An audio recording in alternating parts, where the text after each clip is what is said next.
மனு பேரவைத் தலைவர் அவர்களே, எங்களுடைய திராவிட மாடல் ஆட்சி நடந்தப்போ 5 வருஷமும் நாங்க குறுவை சாகுபடிக்காக மேட்டூர்ல இருந்து சொன்ன தேதியில தண்ணீர் திறந்து விட்டுருக்கிறோம். ஆனா புதிய அரசு ஆட்சிக்கு வந்திருக்கக்கூடிய இந்த சமயத்துல மேட்டூர் அணையில நீர் திறக்கிற அளவுக்கு அங்க தண்ணீர் இல்லை.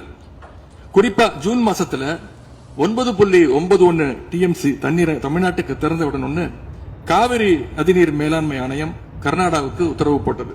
ஆனா இந்த நிமிஷம் வரைக்கும் அந்த உத்தரவை கர்நாடகா நிறைவேற்றல. அதை நிறைவேற்ற முதலமைச்சர் என்ன செய்ய போறாருன்னு பதில் சொல்லணும். அதேபோல் டெல்டாவில் 6 லட்சம் ஹெக்டேர் அளவுக்கு குறுவை சீசன்ல குறுவை சாகுபடி ஆகும். இந்த முறை மேட்டூர் அணையில தண்ணீர் திறக்காதனால அரசு அறிவிச்சிருக்கக்கூடிய குறுவை சிறப்பு தொகுப்பு ஸ்பெஷல் பேக்கேஜ் 134 கோடி ரூபாய்க்கு அறிவிச்சிருக்கிறீங்க. அது பத்தலன்னு இன்னைக்கு விவசாயிகள் போராடிட்டு இருக்கிறாங்க. சிறப்பு தொகுப்பு கஷ்டத்தை போக்காது, உரிய நிவாரணத்தை விரைவா அறிவிக்கணும்னு விவசாயிகள் எல்லாம் போராடிட்டு இருக்கிறாங்க. அதனால் டெல்டா விவசாயிகளின் சார்பாக ஒரு கோரிக்கையை முதலமைச்சர் அவர்களுக்கு வைக்க விரும்புகிறேன். தமிழ்நாடு முழுக்க போராடி இருக்கக்கூடிய அனைத்து விவசாய சங்க பிரதிநிதிகளையும் அழைச்சு முதலமைச்சர் அவசரமாக ஒரு ஆலோசனை கூட்டத்தை நடத்த வேண்டும்.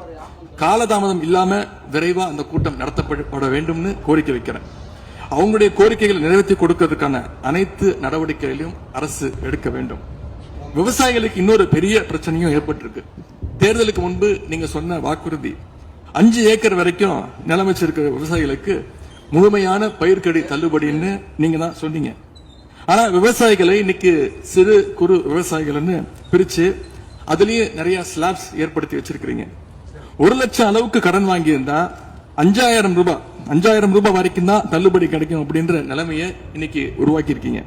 அதுக்கப்புறம் அதுலயும் ஒரு சேஞ்ச் கொண்டு வந்தீங்க. 75,000 ரூபாய் வரைக்கும் வாங்கினவங்களுக்கு முழு தள்ளுபடின்னு சொல்லி இருக்கிறீங்க.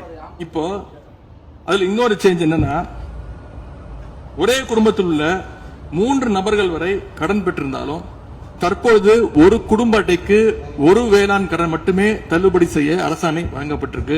எங்களுடைய ஆட்சியில கடந்த கால ஆட்சிகள்ல இதெல்லாம் முழு தள்ளுபடி கொடுத்திருக்கிறோம். எனவே அதையும் இந்த விவசாயிகளை இதுக்கு மேல குழப்பாம இந்த அரசு முடிவெடுக்க வேண்டும் என்று நான் கேட்டுக்கொள்கின்றேன்.